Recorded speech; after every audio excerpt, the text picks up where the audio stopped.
Bismillahirrahmanirrahim. Assalamualaikum warahmatullahi wabarakatuh. Baik, hari ini kita lanjutkan kembali perkuliahan Matematika Fisika 1 ya. Di pertemuan kali ini kita akan membahas mengenai turunan. Oke, sebelum kita bahas mengenai turunan, kita akan bahas dulu mengenai garis singgung sama kecepatan sesaat ya. Jadi persoalan garis singgung sama kecepatan sesaat itu sepertinya tidak ada hubungannya, padahal ini tuh sebetulnya adalah masalah yang identik. Kenapa masalah yang identik? Kita akan bahas. Nah, gagasan garis singgung sebagai suatu garis yang memotong suatu kurva pada suatu titik, ini menurut Euclides ya, ini tuh akan betul jika pada lingkaran ya kasusnya. Ini garis singgung itu suatu garis yang memotong suatu kurva pada suatu titik. Nah, misalkan ini kurvanya lingkaran. Nah, ini garis singgungnya memotong suatu titik di sini di P. Ini betul di lingkaran, tapi menjadi tidak betul untuk kurva yang lebih umum. Nah, misalkan kurva yang ini jadi tidak sesuai bahwa garis singgung itu garis yang memotong kurva pada suatu titik.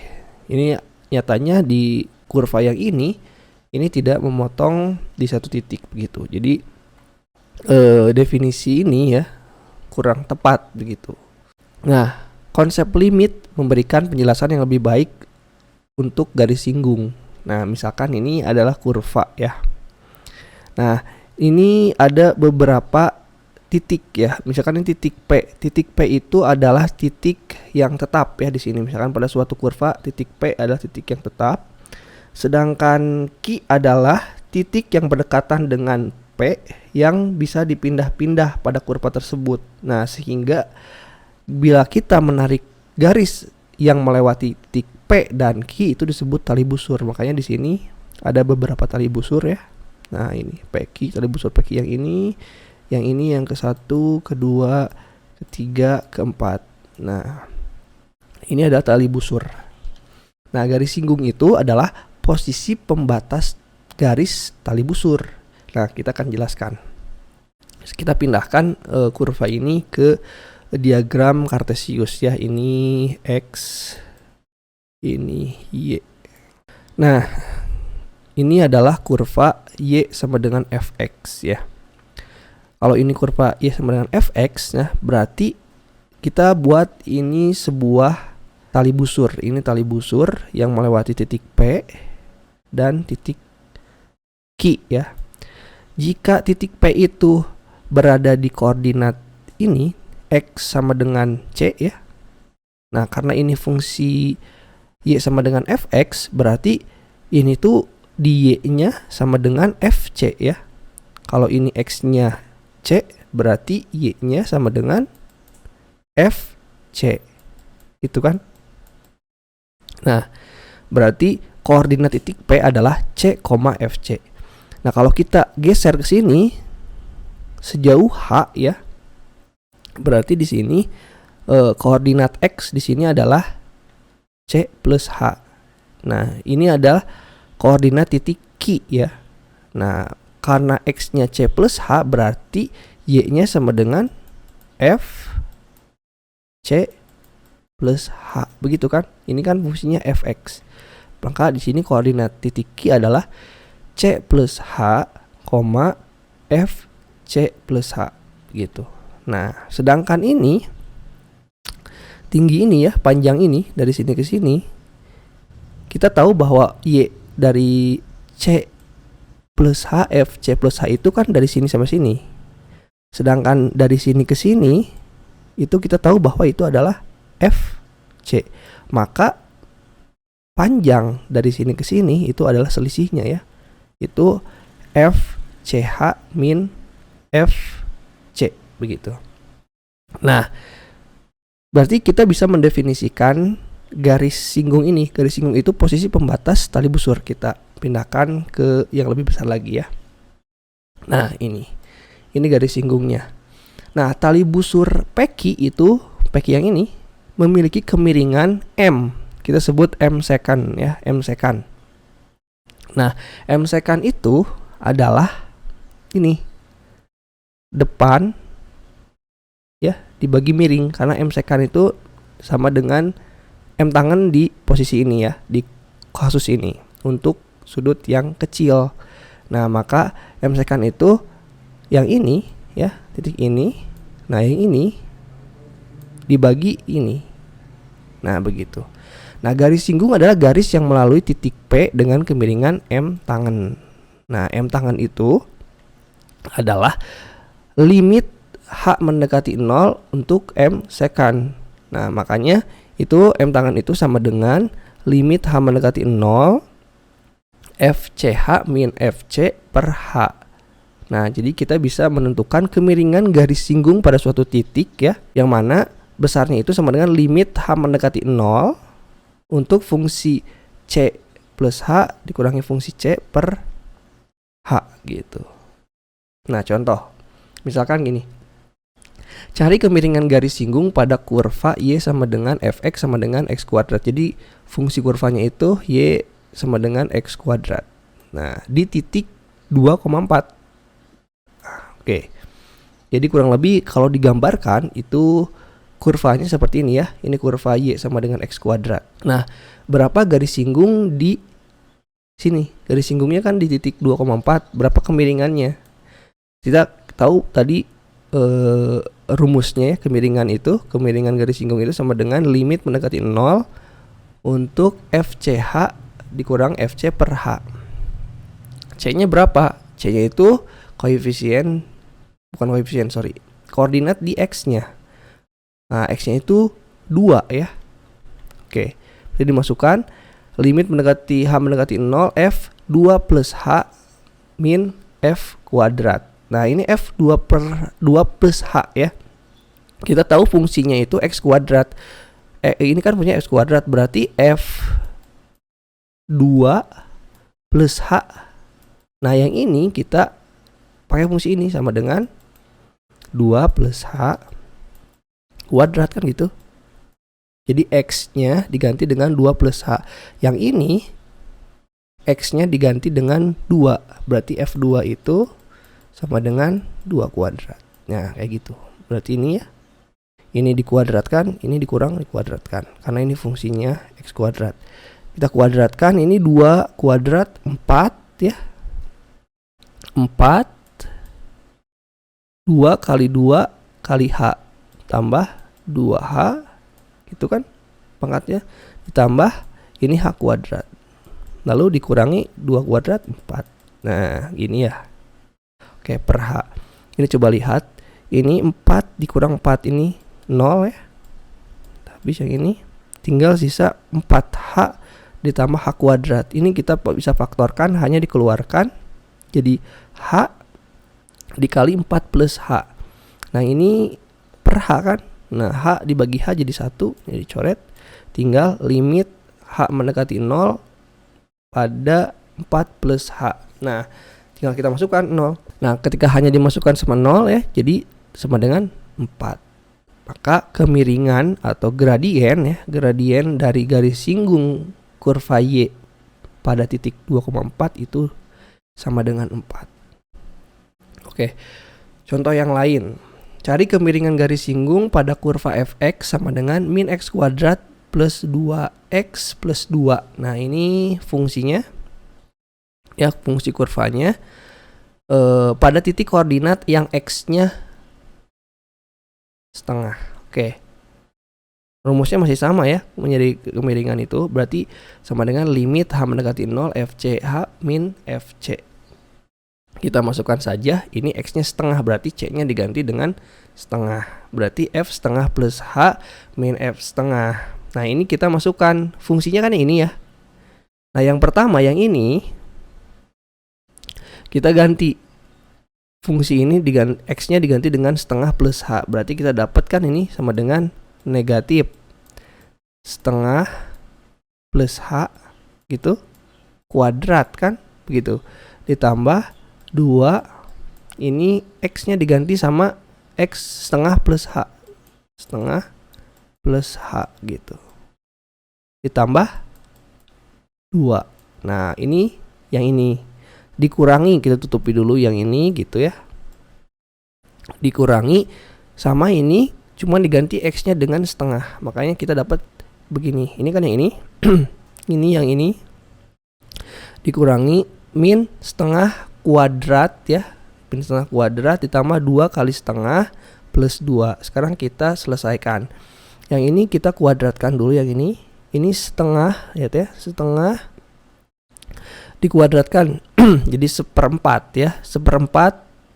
Nah 1/4 ditambah 2 kali setengah 1 kali H ya, jadi H dikalikan dengan negatif, ini jadi min H. Yang tadi juga sama, setengah kuadrat kan 1/4 dikalikan dengan negatif berarti negatif 1/4.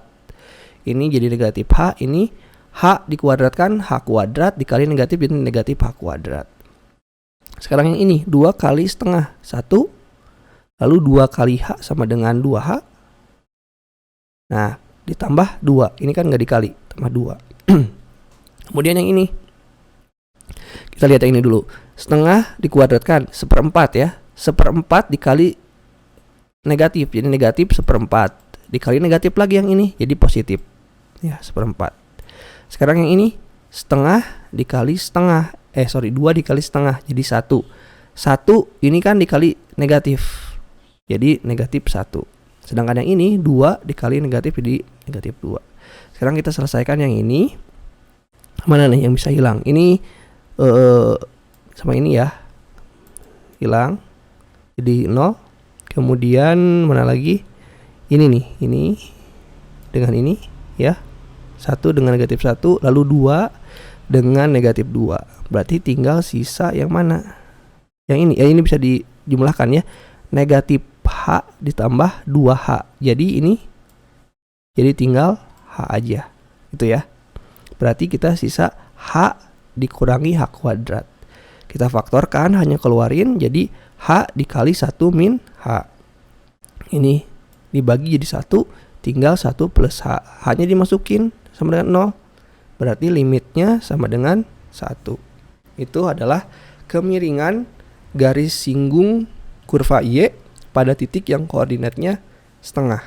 Begitu ya. Oke, sekarang kita masuk ke masalah yang kedua. Tadi kan sudah kita bahas mengenai garis singgung, sekarang kita bahas mengenai kecepatan sesaat. Tadi saya udah katakan bahwa kecepatan sesaat sama garis singgung itu adalah persoalan yang identik ya. Jadi misalkan ini sebuah mobil bergerak dari satu titik, satu kota ke kota yang lain. Nah, ini yang jarak kotanya itu 80 km ya, dengan waktu 2 jam. Berarti kita bisa mengatakan bahwa kecepatan rata-rata mobil adalah 40 km per jam ya. Berarti kecepatan rata-rata itu jarak tempuhnya dibagi dengan selang waktu yang ditempuh. Makanya kecepatan rata-rata mobil kita katakan bahwa 40 km per jam. Nah, tapi kalian pasti tahu ya bahwa ketika mengendarai mobil dengan kecepatan rata-rata 40 km per jam, itu di speedometer itu nggak selalu di sini, nggak selalu di 40 km per jam. Kadang lebih, kadang kurang gitu ya. Ini selalu bergerak. Kalau begitu sebetulnya speedometer ini tuh tidak sering menunjukkan di angka 40 meskipun rata-ratanya 40. Lalu apa sih yang diukur speedometer gitu kalau begitu ya? Nah, untuk membahasnya lebih jelas lagi kita lihat persoalan yang ini. Ini bola P jatuh di ruang hampa ya. Kita jatuhkan sebuah bola, anggap aja bola P di ruang hampa gitu ya. Nah, ini pada detik pertama nih ya, 1 detik itu jarak yang ditempuh bola itu 16 meter misalkan, 16 meter. Nah, kemudian di detik kedua 64 meter. Nah, ini fungsinya ini, bahwa jarak itu sama dengan 16 T kuadrat. Nah, jadi selama detik kedua ya, dari sini detik pertama sampai ke detik kedua ya, dari 16 sampai ke 64, kecepatan rata-rata kita bisa tentukan bahwa itu posisi di akhir ya, 64 dikurangi posisi awal ketika detik pertama itu 16 dibagi selang waktunya, berarti 2 dikurangi 1. Maka kita katakan bahwa dari detik 1 sampai detik 2 kecepatan rata-ratanya itu 48 meter per sekon. Nah, Tapi gimana kalau kita amati dari selang waktu yang lebih singkat, misalkan dari detik 1 sampai 1,5. Nah, kalau dari 1 sampai 2 itu kan kita bisa lihat nih, jarak yang ditempuhnya itu 64 dikurangi 16. Nah, sedangkan dari 1 sampai 1,5 P itu jatuh sejauh ini kan. Ya. Kalau saat T-nya sama dengan 1, S-nya kan 16. Nah, saat T-nya 1,5 berapa P-nya? S-nya. Tinggal masukkan aja ke rumus ini. 1,5 dikuadratkan dikali 16 ya. Nah, dikurangi yang tadi ya, ini. Yang saat T-nya sama dengan 1. Nah, maka kita peroleh bahwa kecepatan rata-ratanya untuk selang waktu dari T sama dengan 1 sampai 1,5 itu 20 ya. Ini delta S-nya per delta T-nya. Delta T-nya itu 1,5 dikurang 1, 0,5. Maka kecepatan rata-ratanya untuk selang waktu T1 sampai 1,5 itu adalah 40 meter per sekon. Berbeda dengan yang ini ya, selang waktunya. Nah, kemudian kalau kita lihat di selang waktu yang lebih sempit lagi, misalkan selang waktu dari T sama dengan 1 sampai T sama dengan 1,1. Nah, kita tahu kecepatan ratanya delta S per delta T ya. Ini delta S-nya untuk 1,1 ini dikuadratkan kali 16 kurang 16 itu sekitar 3,36 ya. 3,36 delta S-nya per delta T-nya 0,1 detik. Maka kecepatan rata-ratanya itu adalah 33,6 meter per sekon. Makin kecil ya dengan yang ini, makin singkat makin kecil. Nah, sekarang kalau waktu yang lebih singkat lagi selang waktunya itu dari T sama dengan 1 sampai T 1,01. Jadi selang waktu 0,1 detik berapa kecepatan rata-ratanya. Nah, itu kita masukkan sama seperti tadi ya. Kita peroleh kecepatan rata-ratanya itu 32,16. Nah, dari sini kita mungkin sudah kebayang ya. Ini makin kecil, kira-kira ini kecepatannya adalah kecepatan rata-ratanya adalah 32 ya. Kemungkinan ya kalau lihat dari data ini kalau lebih kecil lagi pasti 32, sekian lebih kecil lagi. Itu mendekati angka 32. Nah, jika P bergerak ya sepanjang garis koordinat nih, sehingga T diberikan S sama dengan FT. Jadi jika P yang tadi bergerak sepanjang koordinat saat T diberikan S-nya itu FT, jadi fungsi T ya. Nah, saat T sama dengan C, maka P itu berada di FC kan posisinya.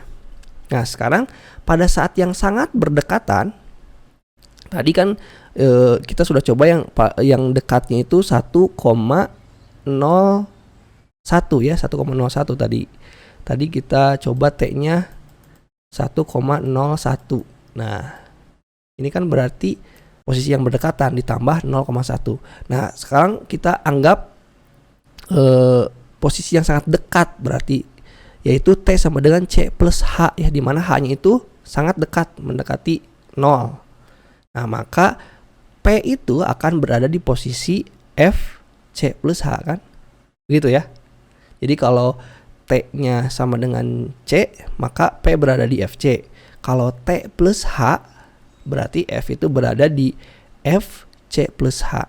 Ingat, H-nya itu sangat kecil angkanya karena mendekati 0 ya. Kan kita mau mengukur kecepatan saatnya. Nah, maka kecepatan rata-ratanya itu seperti ini ya. F CH dikurang FC per H. Ini kecepatan rata-rata yang umum.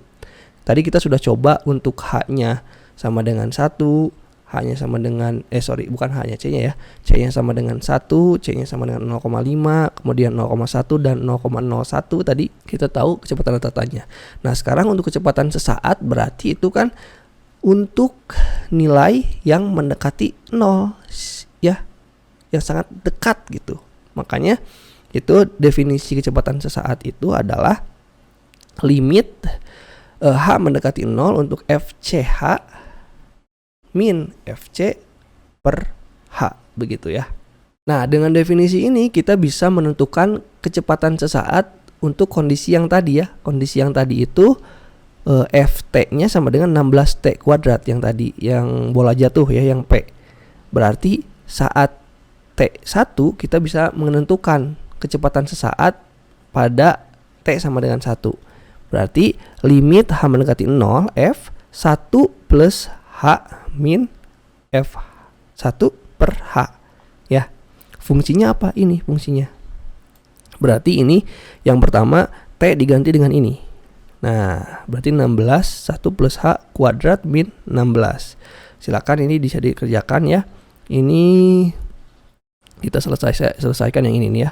Jadi ini 1 ya plus 2H gitu plus H kuadrat ya. Ini dikali 16. Itu kan min 16. Nah, ini kita kalikan jadi 16 ini kali ini jadi 32 ya. 32H, yang ini jadi 16H. Oke. Begitu ya.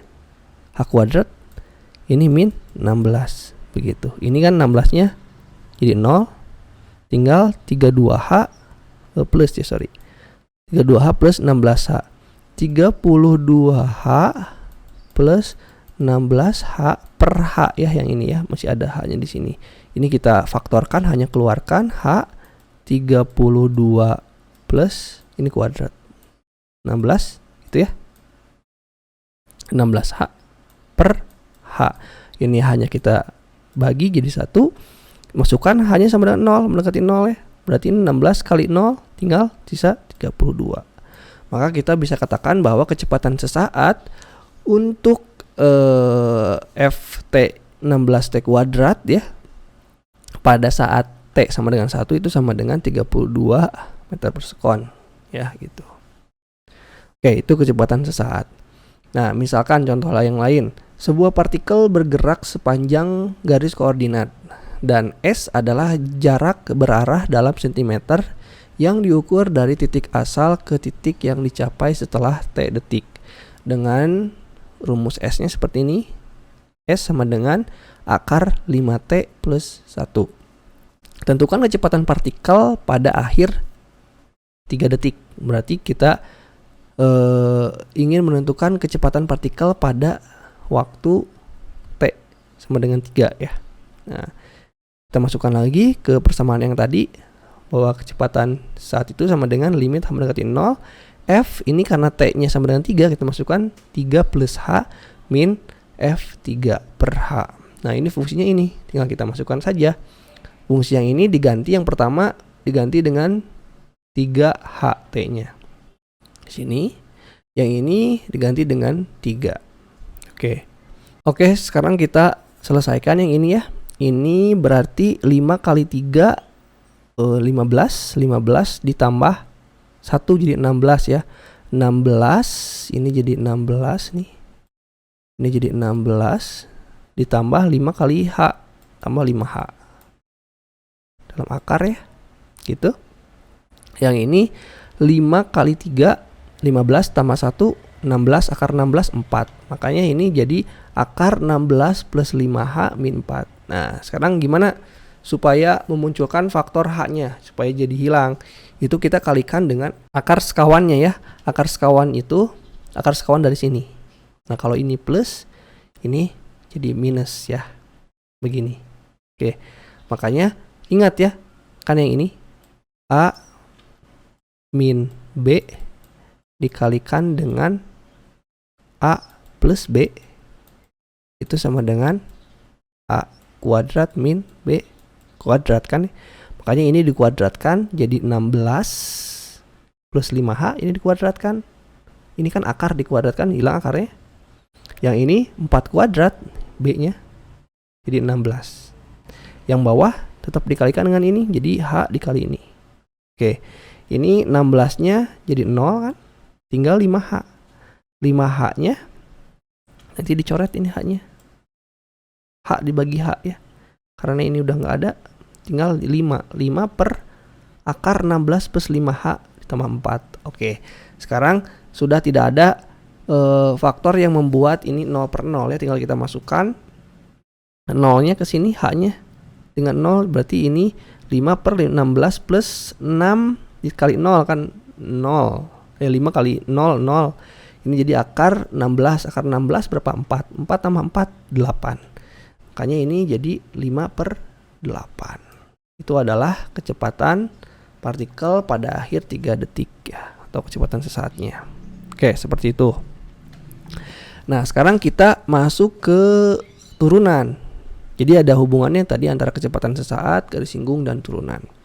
Nah, turunan fungsi f adalah fungsi lain f aksen. Ini dibacanya f aksen. Yang nilainya pada sembarang bilangan c adalah ini. F aksen c itu sama dengan limit h mendekati 0 fc plus h min fc per h. Nah, ini sebetulnya kan sama dengan persoalan yang tadi ya, garis singgung dan kecepatan sesaat ya, turunan itu. Nah, jika limit ini ada ya, misalkan nilai limit ini ada nilainya, berarti f itu terdiferensialkan di c ya, terdiferensialkan di c. Jadi istilah lain turunan itu diferensial. Jadi operasinya itu namanya diferensial. Nah, jadi proses ini dinamakan dengan pendiferensialan. Oke, contoh misalkan fx itu sama dengan 13x min 6. Nah, cari f aksen 4. Berarti kita tentukan dulu ini f aksen x-nya ya. Nah, kita masukkan ke sini ke persamaan yang ini. Ini adalah rumus umum pendiferensialannya. Definisinya seperti ini.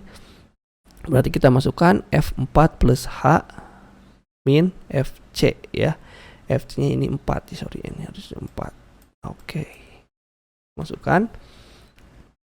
Kita fungsinya tahu 13x min 6, berarti x-nya yang pertama diganti dengan h plus 4 ya, 4 plus h. Yang satu diganti dengan 4.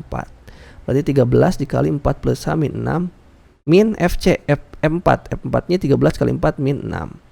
Ini kita kalikan 13 kali 4 ya, 52. 13 kali h, 13h dikurangi 6. Yang ini kita kalikan 52 kali dikurang 6. Coba kita lihat, ini kan 52 dikurangi 52. Ini jadi 0. Coret. Ini min 6, ini negatif dikali negatif jadi positif kan? Ini positif dengan ini. Jadi 0 juga. Tinggal sisa 13 per h. H dibagi h. 1. Jadi itu ya. Sama dengan 13. Berarti nilainya ini ada 13 ya. Nah, begitu. Kalau nilainya ada, berarti ini tuh terdiferensialkan di 4. Begitu fungsi yang ini. Nah, sekarang contoh yang lain. Cari turunan dari f jika fx-nya itu sama dengan akar x untuk x lebih dari 0. Kenapa lebih dari 0? Karena kalau kurang dari 0, akar negatif itu kan imajiner. Nah, sekarang kita masukkan lagi ke definisi yang tadi ya, ke persamaan yang tadi. Berarti f aksen x itu sama dengan limit h mendekati 0 f x plus h min fx per h. Oke, ini kita selesaikan ya. Fungsinya kan ini akar x, berarti kita masukkan akar h plus x min akar x.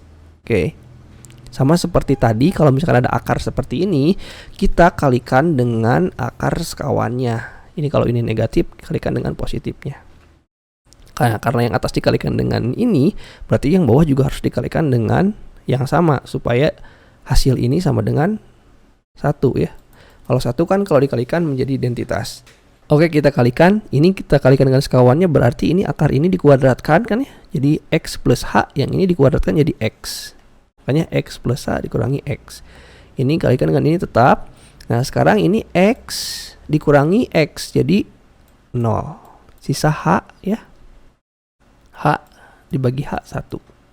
Jadi 1 per x plus h ditambah akar x ya. Nah, sekarang kita masukkan h-nya mendekati 0, berarti ini 0. Akar x ditambah akar x jadi 2 akar x. Jadi f aksen x itu sama dengan 1 per 2 akar x, atau setengah akar x ya. Oke. Nah, sekarang aturan pencarian turunan. Nah, turunan fungsi f adalah fungsi lain f aksen. Kita udah tahu tadi ya. Nah, misalkan fx sama dengan x kuadrat, maka f aksen x-nya itu sama dengan 2x ya. Silakan kalian buktikan dengan memasukkan ke definisi yang tadi, limit h mendekati 0 untuk f x plus h ya, min fx per h begitu. Nah, operasi pendiferensialan ini dilambangkan dengan huruf D ya. Nah, atau bisa tulis df. Nah, jadi df itu diferensial f, jadi sama dengan f aksen.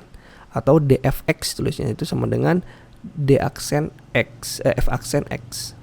Nah, atau seperti ini. Jadi diferensial dari x kuadrat itu sama dengan 2x. Nah, jadi untuk operasi diferensial itu bisa menggunakan lambang D ya. Kalau kita mengenal operasi plus, minus, bagi ya, atau kali, nah ini diferensial itu dilambangkan dengan D.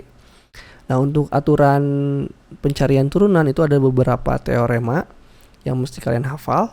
Kan yang pertama itu teorema mengenai aturan konstanta ya. Jadi fungsi konstanta. Jadi jika fx itu sama dengan k, di mana k itu adalah konstanta, nah untuk setiap x, f aksen x-nya itu sama dengan 0. Jadi dxk itu jadi turunan terhadap x dari k itu sama dengan 0. Jadi turunan terhadap x dari konstanta itu sama dengan 0. Buktinya apa? Buktinya kini kita masukkan ke sini, ke definisi yang tadi, masukkan. Nah, fx plus h min fx ya.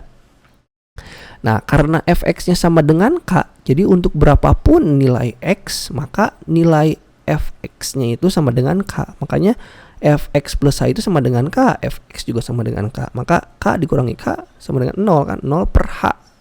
Berarti sama dengan 0. Misalkan ada fungsi f x sama dengan 15. Nah, berarti f aksen x-nya itu sama dengan 0 begitu. Atau gx sama dengan 25. Berarti g aksen x itu sama dengan 0. Nah, begitu ya. Jadi turunan dari konstanta itu adalah 0. Bisa diingat. Itu teorema yang pertama, aturan yang pertama. Kemudian aturan yang kedua itu aturan identitas, fungsi identitas. Fungsi identitas itu apa? Itu jika fx sama dengan x ya. Jadi fx sama dengan x, atau fy sama dengan y, atau fz sama dengan z. Nah, di sini fx sama dengan x, maka f aksen x itu sama dengan 1. Jadi dx dari x itu, diferensial x dari x itu sama dengan 1. Buktinya ini kita masukkan saja. Nah, ini kan fx plus h dikurangi fx. Nah, fungsinya kan sama dengan fx sama dengan x, berarti x diganti dengan h plus x. H plus x dikurangi x. Ini jadi 0 ya. Tinggal h per h dibagi h 1 begitu. Oke, selanjutnya teori yang ketiga, teorema yang ketiga itu aturan pangkat ya. Jadi jika fx itu sama dengan x pangkat n, di mana n itu adalah bilangan positif ya, maka f aksen x itu sama dengan n x n min 1, pangkat n min 1. Jadi dx dari x pangkat n itu sama dengan n x pangkat n min 1. Gitu ya. Buktinya ini. Sama seperti tadi dimasukkan ke sini.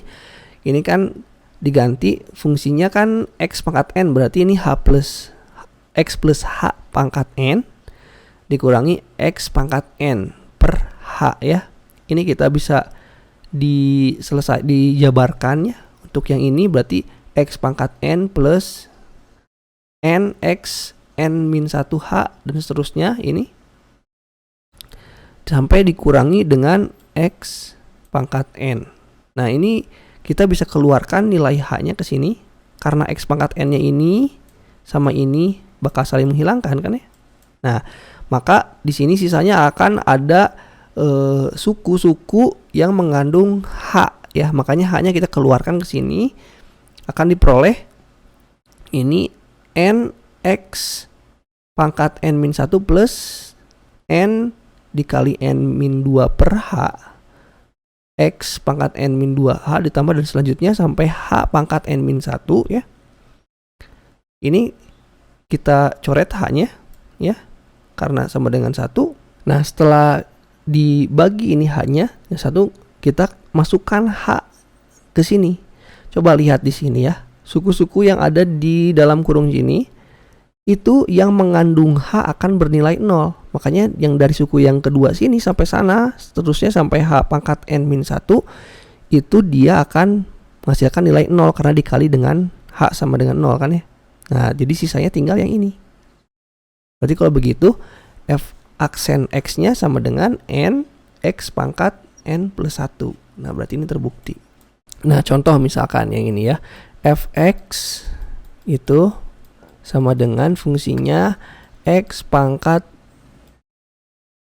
berapa ya? 12 misalkan. Nah, berapa F aksennya? Jadi F aksennya gini caranya ya. Ini kan N ya. Ini N pangkat. Ini N-nya pindah ke depan. Berarti 12-nya pindah ke depan. Ini gini, X-nya tetap. Ini 12-nya pindah ke sini. Ke depan di 12. Pangkatnya dikurangi 1. 12 dikurangi 1. Jadi sama dengan 12X pangkat 11 gitu ya.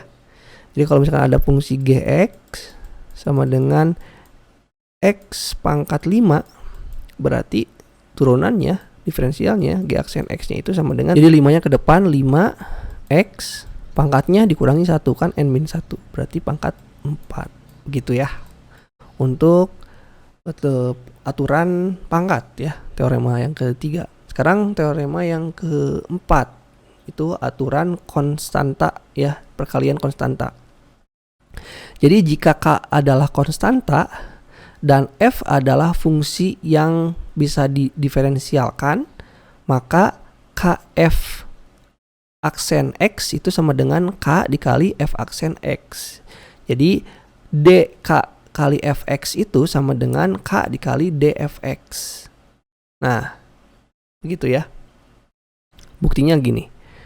Misalkan F itu sama dengan KFX, maka kita tahu bahwa F aksen X ya, itu sama dengan ini dimasukkan ya. Nah, ini kan fungsinya K kali Fx ya. Fx-nya ini dikali K ini, K dikali ini. Oke, ini K-nya kita keluarkan ya. Jadi K dikali ini. Nah, kita tahu bahwa ini tuh, yang ini ya, adalah F aksen. Makanya turunan dari Fx-nya sama dengan K dikali F aksen X begitu. Jadi kalau ada fungsi Fx sama dengan 5x kuadrat ya, itu tuh sama dengan, berarti F aksen X-nya itu ya sama dengan 5 dikali ini F aksen dari X kuadrat gitu kan. Berarti 5 turunan yang ini X kuadrat adalah 2x pangkat 1 ya, sama dengan 10x begitu. Jadi kalau misalkan ada Gx misalkan sama dengan setengah X pangkat 3. Nah, itu kita tinggal turunkan saja yang ini dengan aturan pangkat dikalikan dengan konstantanya. Berarti konstanta tetap di sini tulis 2,5 dikali, ini turunkan 3x pangkat 2. Jadi nanti hasil akhirnya jadi 3/2 x kuadrat gitu ya. Itu teorema yang keempat mengenai konstanta. Oke, kemudian teorema yang kelima itu aturan penjumlahan ya. Jadi jika F dan G adalah fungsi yang bisa didiferensialkan atau differentiable, maka F tambah G aksen X-nya itu sama dengan F aksen X ditambah G aksen X. Berarti DFX ditambah GX itu sama dengan DFX ditambah DGX begitu. Jadi ini tinggal dijumlahkan saja, gampang kan ya. Buktinya sama seperti tadi, dimasukkan ke sini. Silakan kalian baca lagi, itu nanti hasilnya akan terbukti bahwa F X dfx ditambah gx itu sama dengan dfx ditambah dgx ya. Jadi kalau misalkan ada fungsi fx-nya itu sama dengan misalkan 2x kuadrat, fungsi gx-nya sama dengan x pangkat 3 misalkan ya. Berarti f tambah g x itu kan sama dengan 2x kuadrat ditambah x kuadrat. Maka f tambah g aksen x itu tinggal turunan ini. F sama dengan f aksen x ditambah g aksen x. Ini diturunkan jadi berapa? 4 ya. 2-nya ke depan, 2 kali 2 4x. Yang ini diturunkan jadi ditambah 3x kuadrat. Nah, begitu ya.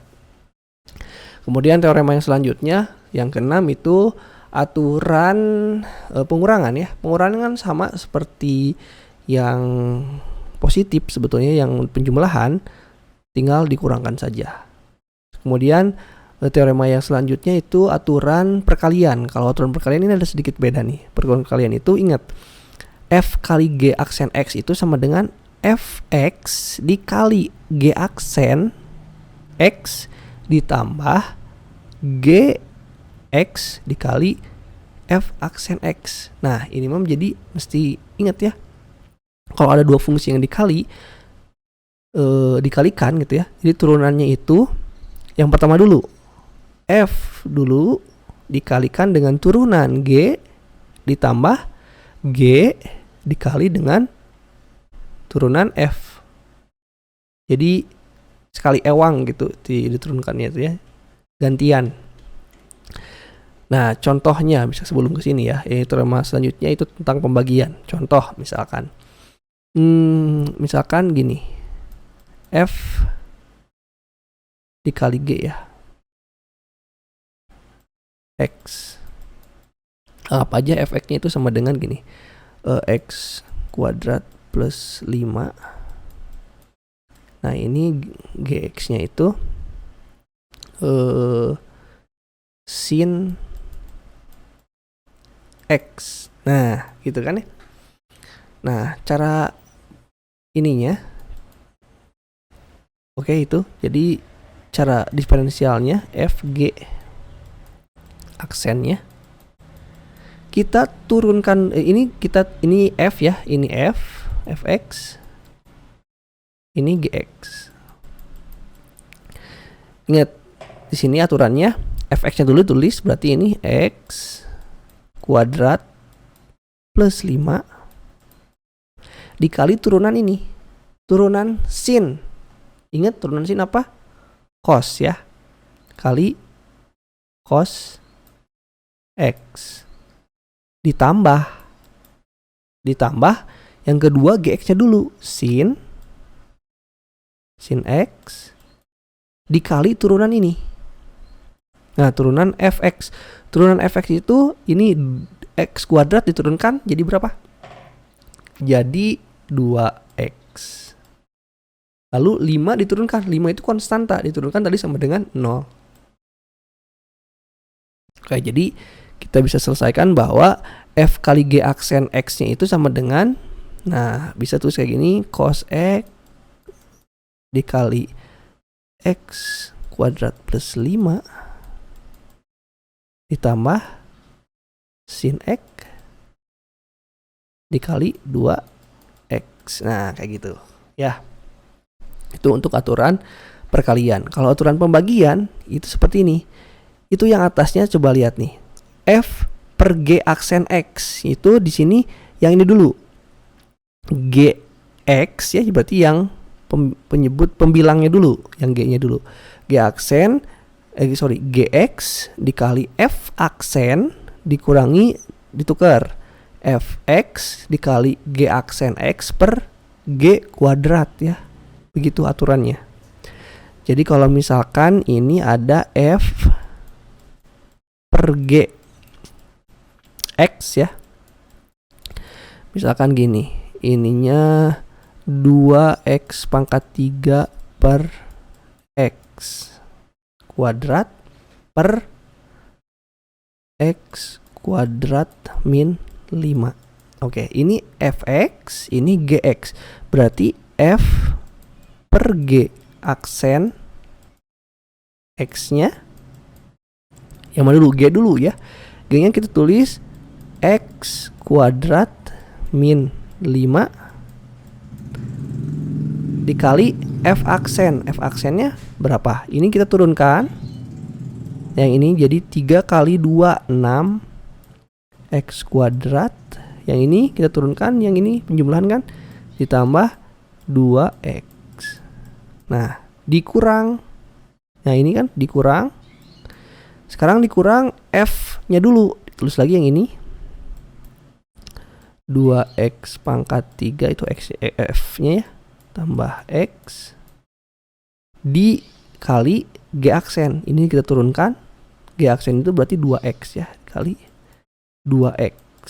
Oke, 2x. Karena ini diturunkan jadi 0, tinggal 2x aja. Per dibagi gx kuadrat. Gx-nya ini tetap x kuadrat min 5 dikuadratkan. Begitu. Jadi gini kita bisa selesaikan. Sebetulnya silakan kalian sederhanakan. Ini dikalikan dengan ini dikalikan dengan ini, nanti dijumlahkan, yang samanya bisa disederhanakan, begitu ya. Itu adalah teorema atau aturan yang ke berapa ya? Ke-8 mengenai aturan pembagian dalam turunan ya. Oke. Itu yang perlu dihafal. Sekarang kita masuk ke turunan trigonometri ya. Turunan sinus sama kosinus.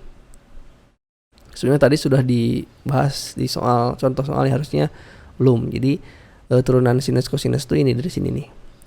Turunan sin x kita masukkan ke sini, ke aturannya ya. H plus x plus h min sin x. Nah, kita tahu bahwa ini aturan ini ya, penjumlahan minggu lalu kita sudah bahas, itu sama dengan ini. Sin x cos x sin x cos h ditambah cos x sin h ya ini. Oke, selanjutnya kan ini kita bisa keluarkan nih. Ini ada sama-sama ada sin x ya. Ini sin x, ini sin x. Sin x-nya keluaran. Jadi min sin x ya. Min sin x ini 1, yang ini jadi ini kan dibagi min sin x jadi 1. Yang ini dibagi min sin x jadi min cos x ya. Nah, yang ini dari sini per h. Nah, suku yang ini kita pisahkan ke sini. Cosnya dikeluarkan. Jadi cos x dikali sin h per h, begitu ya. Oke, paham sampai situ? Nah, sekarang kita tinggal seperti ini. Ini kan sin x itu dianggap konstan ya, karena ini kan h menuju x, berarti sudah dikeluarkan min sin x-nya. Tinggal limit h mendekati 0 1 min cos h per h ditambah ini juga sama, cos x-nya dikeluarkan karena ini kan h mendekati 0 ya. Jadi limit h, jadi x-nya bisa dikeluarkan yang mengandung x-nya, tinggal yang ini. Nah, kita tahu ya, ingat bahwa yang di limit sebelumnya, materi sebelumnya, limit sin h per h itu sama dengan 1 ya. Dan limit 1 min cos h per h itu sama dengan 0. Ya, makanya yang ini itu sama dengan 0. Ini sama dengan 0. Sedangkan yang ini sama dengan 1. Begitu kan ya. Berarti min sin x dikali 0 ditambah cos x dikali 1. Ini dikali 0 kan 0 ditambah cos x kali 1 cos x. Jadi turunan dari sin x itu sama dengan cos x ya. Ingat. Nah, kemudian turunan dari cos ini sama seperti yang tadi nih. Nanti akan kalian peroleh seperti ini. Caranya sama. Nanti ini dikali 0, ini dikali 1. Ya, ini jadi hasilnya turunan dari cos x itu sama dengan min sin x. Nah, ini yang perlu kalian ingat ya. Teorema turunan trigonometri. Yang pertama, turunan sin itu, turunan sin x sama dengan cos x. Turunan cos x sama dengan min sin x ya. Itu yang perlu kalian ingat. Dan untuk teorema yang lainnya, untuk trigonometri, yang perlu kalian ingat itu turunan tangan x itu sama dengan sekan kuadrat x. Ini dari mana? Silahkan kalian bisa buktikan sendiri. Kan tangan x itu sama dengan sin X per cos X ya. Nah ini kan bisa menggunakan aturan yang tadi, aturan pembagian. Jadi nanti kalian bisa buktikan bahwa turunan tangan X itu sama dengan sekan kuadrat X dengan menggunakan aturan pembagian, dengan mengetahui bahwa turunan sin itu cos X, turunan cos X itu min sin X. Silahkan kalian buktikan ya. Begitupun yang ini, turunan sekan X itu sama dengan sekan X dikali tangan X. Ini juga bisa dibuktikan ya. Kemudian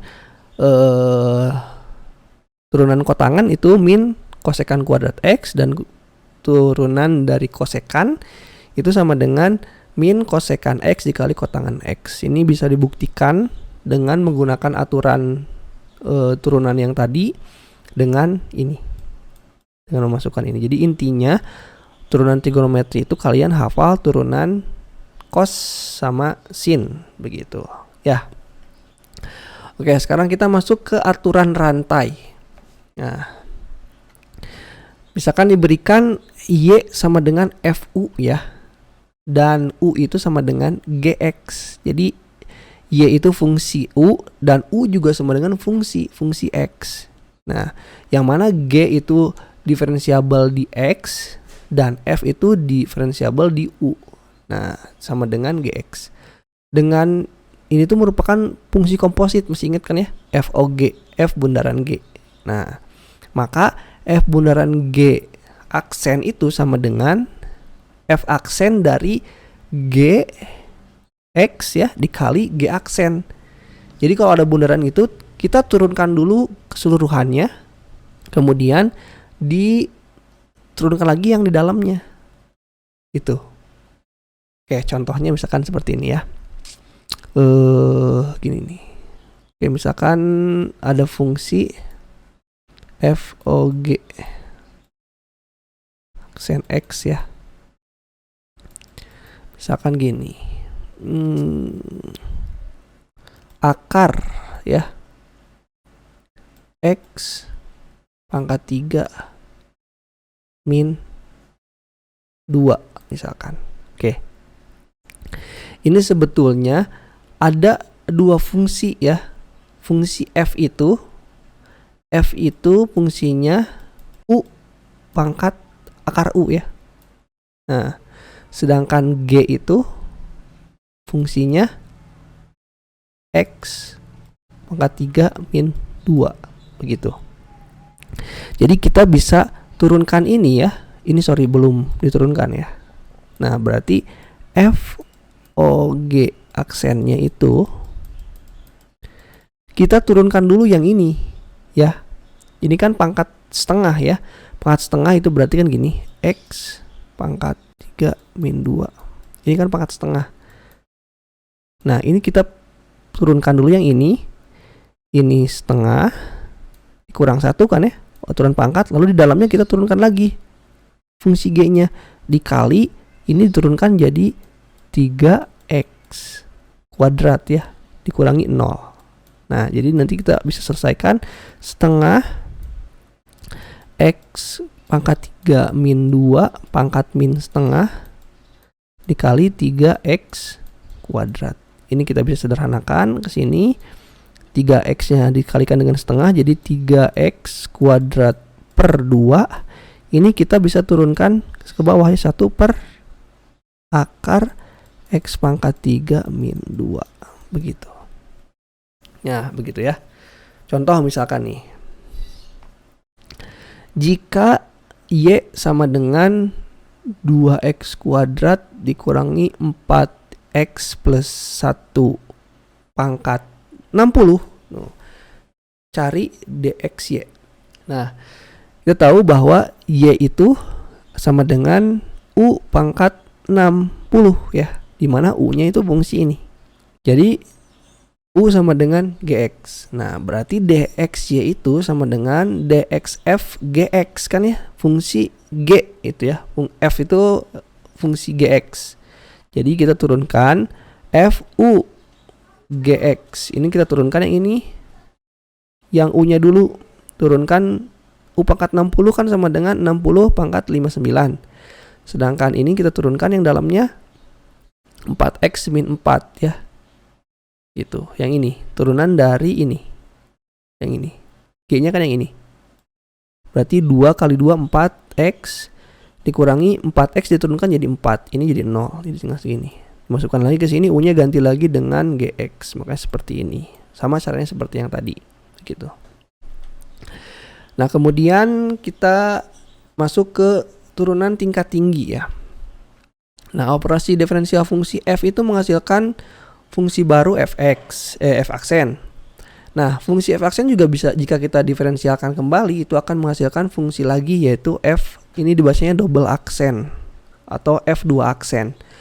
Nah, f2 aksen ini jika diferensialkan lagi itu akan menghasilkan fungsi lagi yaitu f3 aksen seperti ini.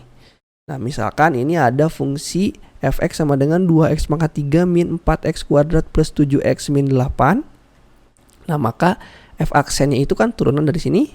Ini turunkan jadi 6x kuadrat, ini ke sini min 8x. Ini jadi 7, ini jadi 0. Nah, jika yang ini kita turunkan kembali, ini jadi 12x, ini jadi min 8. Kalau ini diturunkan kembali jadi ini 12x jadi 12. Nah, kalau kita turunkan kembali, ini berarti turunan keempatnya itu sama dengan 0. 12 diturunkan atau didiferensialkan kan jadi 0.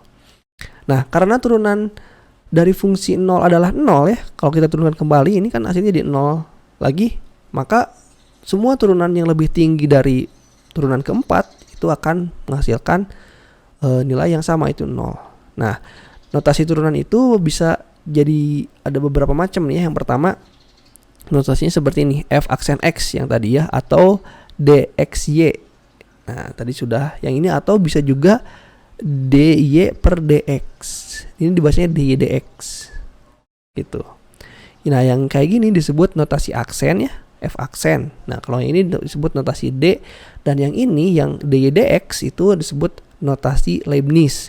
Ini akan sering kita gunakan nanti karena notasinya akan lebih jelas gitu ya, mana variabel yang bebas yang terikat, terus yang mana yang diturunkan, ini akan lebih jelas. Makanya kita akan lebih sering menggunakan notasi Leibniz yang seperti ini ya.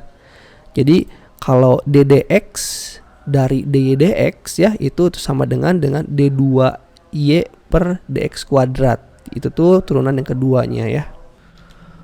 Oke, untuk notasi penulisan ya, notasi atau penulisan untuk turunan y sama dengan fx seperti ini ya. Jadi untuk turunan yang pertama itu bisa tulis f aksen x atau y aksen atau dxy, atau notasi Leibniz bisa dy dx. Untuk turunan yang kedua f double aksen atau f2 aksen x, y double aksen atau y2x, yaitu d kuadrat xy, dx kuadrat y ya, dibacanya dx kuadrat y atau d2y per dx kuadrat. Dan selanjutnya untuk ketiga, keempat, dan ke n. Nah, contoh misalkan ya, jika y sama dengan sin 2x, tentukan d3y per dx pangkat 3, d2y per dx pangkat 4, dan d12y per dx pangkat 12. Berarti ini turunan ketiga, turunan keempat, dan turunan ke-12. Kita masukkan saja ke sini ya. Untuk mengetahui turunan ketiga, kita harus mengetahui dulu turunan ke satunya ya. Berarti dy dx-nya itu sama dengan sin 2x. Nah, ingat turunan ini tuh ada dua ya di dalamnya. Turunan yang pertama nih, turunan sin x itu sama dengan cos x. Berarti turunan sin 2x ini tuh dimisalkan ya, u-nya sama dengan 2x. Berarti sin u itu cos u turunannya, berarti cos 2x. Tapi yang u-nya juga diturunkan 2x ya. Berarti dikalikan dengan turunan dari 2x. 2x turunannya itu 2, berarti 2 cos x. Sekarang diturunkan lagi yang ini. Nah, turunan cos min sin, makanya ini ada min sin 2x. 2x-nya diturunkan lagi jadi 2 dikalikan ini 2 kuadrat. Nah, begitu. Kemudian turun ketiga, ini sama, turunkan lagi sin, turunkan jadi cos ya. Ini negatif, ini dikalikan dengan yang turun yang di dalam, jadi pangkat 3. Makanya turunan keempatnya ini jadi cos, turunannya jadi min sin. Min dikali min jadi plus 2 pangkat 4 sin 2 pangkat 2x ya. Turunan yang kelimanya sama ya, turunan sin cos. Nah, kemudian terus kita bisa mengetahui polanya ya. Nanti kalau turunan ke-12, 2-nya bakal jadi pangkat 12 dan jadi sin 2x begitu. Silakan nanti dicoba latihannya di buku ya, untuk lebih jelas lagi dan lebih memahami lagi. Sekarang kita masuk ke persoalan kecepatan dan percepatan ya. Nah, kecepatan dan percepatan itu ada sangkut pautnya dengan turunan. Kita ketahui bahwa A itu, percepatan itu sama dengan turunan pertama dari kecepatan ya terhadap waktu. Dan sama dengan turunan kedua dari perpindahan terhadap waktu. Nah, V juga sama, kecepatan itu turunan pertama dari perpindahan ya terhadap waktu. Nah, begitu. Nah, misalkan ini ada rumus perpindahan S sama dengan 2T kuadrat min 12T plus 8. Berarti V-nya itu ds dt. Itu diturunkan terhadap T. Berarti ini 2 kali 2 4T, ini min 12. Berapa percepatannya? Percepatannya tinggal turunkan lagi yang ini. Ini turunkan lagi 4T diturunkan jadi 4 ya, ini jadi 0. Makanya A-nya sama dengan 0. Begitu. Kecepatan dan percepatan ya. Misalkan contoh seperti ini. Sebuah titik bergerak sepanjang garis koordinat mendatar sedemikian sehingga posisi pada saat T dinyatakan oleh persamaan ini. S sama dengan T pangkat 3 min 12T kuadrat plus 36T min 30. Nah, di sini S diukur dalam meter, T dalam sekon. Yang ditanyakan pertama, kapan kecepatan 0? Ya, kita langsung aja dikerjakan ya. Kecepatan 0, V. V itu berarti kan ds dt, turunan pertama. Ini kita turunkan ya. Ini turunkan jadi 3T kuadrat ya. Ini kita turunkan jadi min 12 kali 2 24 T. Oke. Plus 36 ya. 36. Ini adalah V-nya. Kapan kecepatan saat 0 ya? Berarti ini sama dengan 0. Karena sama dengan 0, ini kita bisa bagi 3 ya, jadi T kuadrat. Ini bagi 3 jadi 8T plus 12 sama dengan 0. Ini kita bisa faktorkan ya. Faktorkan jadi T min 2 ya. Betul ya. 2 dan 6. Min 2 T min 6 sama dengan 0 ya. Berarti kapan saat kecepatan 0? Saat T-nya sama dengan 2 dan T sama dengan 6. Jadi dalam waktu ini ya, dalam T sama dengan 2 dan T sama dengan 6 sekon, itu kecepatannya 0. Itu yang A ya. Kemudian yang B-nya. Oke, sini kita lihat yang B. Kapan kecepatan positif? Kecepatan positif itu berarti V-nya lebih dari 0 kan? Berarti T min 2, kita sudah faktorkan yang ini. T berapa? Min 6 itu lebih dari sama dengan 0. Nah, kita masukkan konotasinya ya. Ini tuh berarti 2 sama 6 ya. Begitu. Mana yang positif, mana yang negatif? Kita masukkan aja uji di sini. Antara 2 sama 6 itu kan misalkan di sini ada angka 3. 3 dikurangi 2 berapa? 3 kurangi 2 1. 3 dikurangi 6 negatif 3. 1 kurangi negatif 3 berarti daerah sini negatif ya. Coba kita masukkan ke sini. 0 aja. 0 kurang 2 min 2. 0 kurang 6 min 6. Min kali min positif. Dari sini positif. Daerah sini lebih dari 6, misalkan 10 kurang 2, 8, 10 kurang 6, 4, positif ya. Nah, berarti kecepatan positif itu ini di sini ya, daerahnya. Nah, kecepatan positif itu di T-nya ketika T-nya kurang dari 2 dan T lebih dari 6 gitu ya. Jadi kalau misalkan ditulis secara selang itu dari negatif ta hingga sampai 2 ya. Oke. Digabungkan dan 6 sampai ta hingga. Nah, gitu. Itu kecepatan akan bernilai positif ketika waktunya kurang dari 2 dan atau lebih dari 6. Kemudian yang C ya.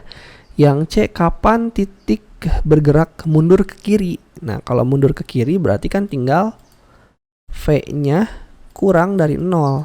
Kalau kurang dari 0 yang mana? Berarti yang ini. Ya. Tapi mundur ke kiri berarti pada selang mana? Pada selang ini T-nya. T lebih dari 2 kurang dari 6. Nah, ini kan dia mundur ke kiri. Begitu ya. Jadi bergerak dari 0, waktu 0 sampai 2 itu bergerak ke kanan lalu balik ke kiri. Pas detik ke-6 dia balik lagi ke kanan. Begitu. Kemudian yang D, kapan percepatannya positif? Tinggal turunkan lagi dari sini. Yang D ya. Percepatan A itu sama dengan dv dt atau d2 ya. d2s dt kuadrat. Kita turunkan dari V aja karena kita udah tahu V-nya ini. Kita turunkan jadi 2 kali 3 6 T ya, 6T. Yang ini jadi min 24, sorry 24. Oke. Itu A-nya. Kapan positif? Berarti ketika 6T min 24 itu lebih dari 0. Ini kita bisa bagi dengan 6 ya. Jadi T dikurangi 4 lebih dari 0. Atau dari sini kita tahu bahwa T itu lebih dari 4 ya. Nah, jadi saat waktunya lebih dari 4, percepatannya itu positif. Nah, sebelum itu berarti percepatannya negatif. Oke. Itu contoh yang pertama mengenai kecepatan dan percepatan menggunakan turunan ya. Oke, sampai situ dulu pembahasan mengenai turunan ya. Nanti kita akan lanjutkan lagi melalui diskusi di LMS dan di WhatsApp ya. Kalau misalkan ada pertanyaan. Nanti soal-soalnya saya akan share juga di LMS. Itu saja untuk penjelasannya, kita lanjutkan di LMS ya. Assalamualaikum warahmatullahi wabarakatuh.